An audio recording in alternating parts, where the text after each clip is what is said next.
Ce matin, j'écoutais une émission sur Radio Courtoisie d'un assez bon niveau concernant la Grèce, je crois pas. Et à un moment donné, un intervenant qui venait de publier un bouquin sur ce sujet, commence à dire oui, on parlait de multiculturalisme, enfin, je sais plus très bien de quoi on parlait, mais il a commencé à dire de toute façon, vous savez,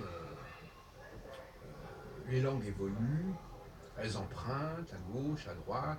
Le français, à différents moments, a emprunté à telle et telle culture, à telle et telle langue. Et c'est ça qui fait le français. Pour moi, je suis complètement opposé à cette présentation des choses, qui est tout à fait perverse, je dirais. Il est indiscutable qu'une langue peut avoir emprunté des mots à d'autres langues. Mais dire que c'est un élément constitutif de cette langue, ça c'est inacceptable. D'abord parce que tout simplement, euh, il y a des mots qui rentrent, qui sortent, etc. Par exemple, dans mon enfance, on disait, on shootait. Quand on disait tirer vers les... On shootait, et on parlait du goal. Aujourd'hui, on ne shoot plus et on ne parle plus de goal. Donc il y a des mots anglais qui ont disparu de la langue française. Il y en a d'autres qui sont peut-être arrivés, mais il y en a qui ont disparu. Le football, c'était... Alors, on a gardé le penalty et le corner, d'ailleurs, qui sont des mots anglais, qui veut dire la pénalité, et le corner, c'est-à-dire le tir en coin. Il n'y a plus les coins. Mais par contre, on ne parle plus de shooter, ni de goal. On parle de gardien de but et de tir au but. Je peux on peut trouver d'autres exemples comme ça.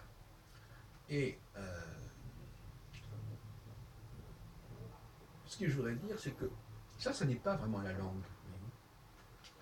La langue, c'est la structure de la langue.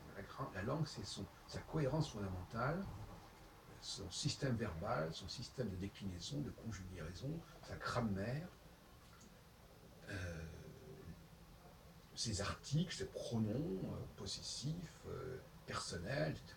Tout ça, c'est l'armature fondamentale de la langue. Et les mots utilisés, ne parlons pas des termes géographiques, ne parlons pas des noms propres, etc. Bon, j'ai un nom allemand, bon, ben, c'est un nom allemand, voilà.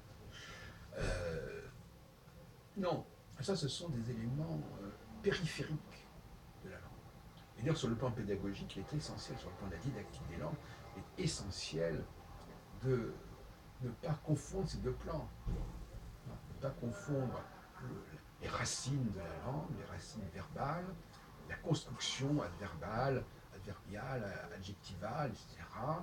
Tous ces phénomènes-là, avec des questions de nom de tel et tel objet qui vient de telle et telle origine, etc. Je sais pas, comme par exemple la dinde, Bon, la dinde, ça porte son nom parce qu'on pensait qu'elle venait de l'Inde et que l'Inde c'était plutôt l'Amérique, etc. Bon, mais ça fait pas partie de la langue française. Alors on peut jouer là-dessus. Ça en fait partie.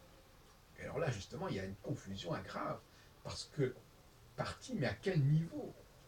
Et justement, le fait de ne pas accepter que dans une langue, il y ait plusieurs niveaux concernant les mots, que les mots n'ont pas tous le même statut, qu'on ne peut pas mettre le mot pyjama au même niveau que le verbe vouloir, par exemple, ou que le pronom personnel nous. Bon. Alors si pour les gens c'est la même chose, le mot pyjama, le mot fakir, le mot, je sais pas moi, Finkelkraut, le mot Alsace, etc. Tout ça, non, c'est pas au même niveau de langue.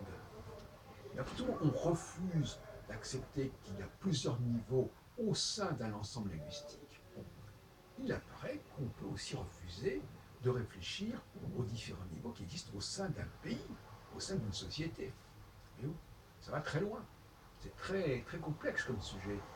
Parce que là aussi, on peut dire que telle population fait partie de la France. Mais à quel niveau? À quel statut?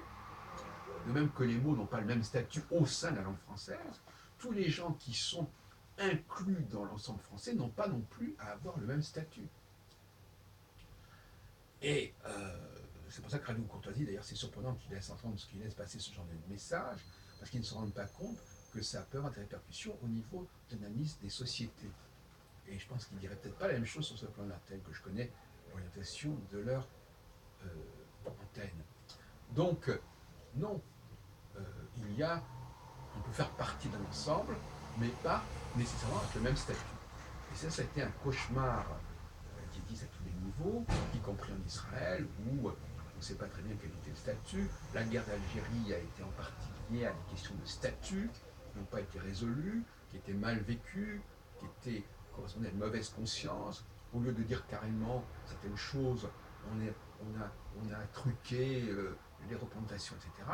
Cette question de l'unité indivisible d'une langue ou d'une société, c'est quelque chose qu'il faut reprendre complètement. Et là, il y a aussi une réforme de la pensée politique, mais aussi la pensée sociologique, sociolinguistique, qui est fondamentale.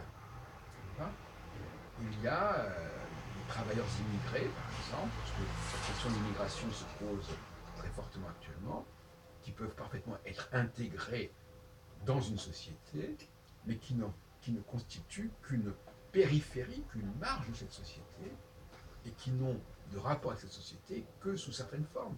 De même que, par exemple, toutes les machines qui font partie de la société euh, n'ont pas le statut des citoyens à part entière, que les millions de chiens ou de chats qui sont en France n'ont pas non plus le même statut, etc.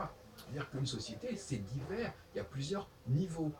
Et de même qu'une langue a plusieurs niveaux.